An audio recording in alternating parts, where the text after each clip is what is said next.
Hey, what's going on, guys? Dr. Sean J. Harris here at Generational Wealth Academy.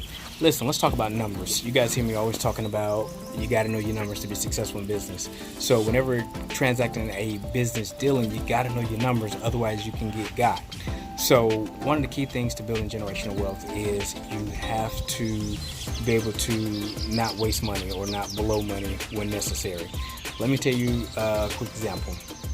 Tara had to get some work done on her vehicle.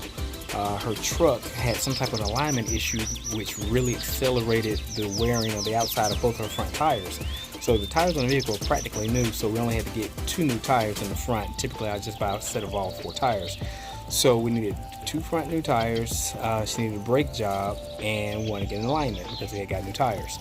So this whole deal was supposed to turn out to be like $500. Well, the auto repair place called us and told us that they had problems getting a bolt out of the caliper, and so they said, well, we got to replace the whole caliper because you can't get the bolt out. I was like, okay, this doesn't kind of fly right, but whatever, just get it done.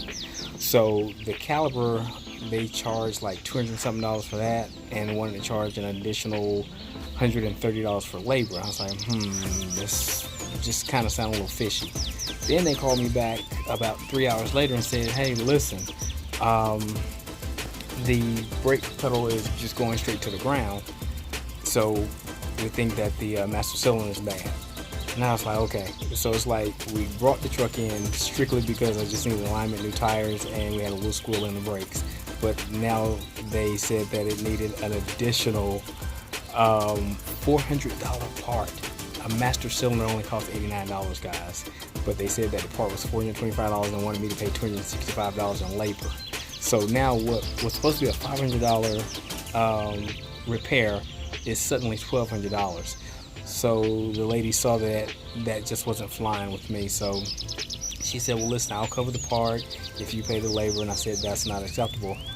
You guys aggravated a situation that wasn't a situation before we got there with the vehicle. So they finally agreed to pay for the parts and the labor for that repair. But the overall price did go up almost double. So I think the final price was like $890 or something like that to get the thing done. But this is one thing I'm just explaining as an example of understanding numbers. And I think many times, and unfortunately in the maintenance field or in that space, a lot of times they try to get over, particularly on women, because they just assume that a lot of women may not know too much about mechanics and will just kind of go along with it. So I was walking Tara through the process so that she would understand how this process works, particularly in the mechanic space. This is a very common thing that happens very routinely. So, I had to pull rank, and I think the lady looked at the salutation on my name and figured, oh, well, he must be loaded. Let's just try to rack up as many different things to try to add onto his bill as possible.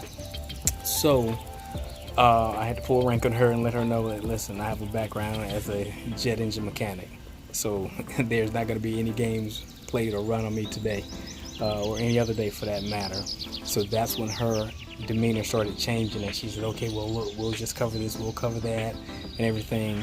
But it's important that you understand business and business deals to understand your numbers so that you aren't in a position of being vulnerable or getting the wool pulled over your eyes.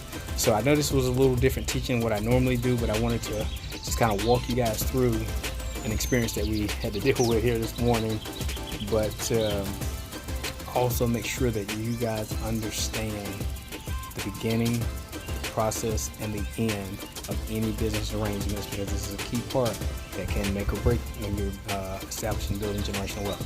Okay, guys, so I'm Dr. Sean J. Harris, and hope that was value add to somebody.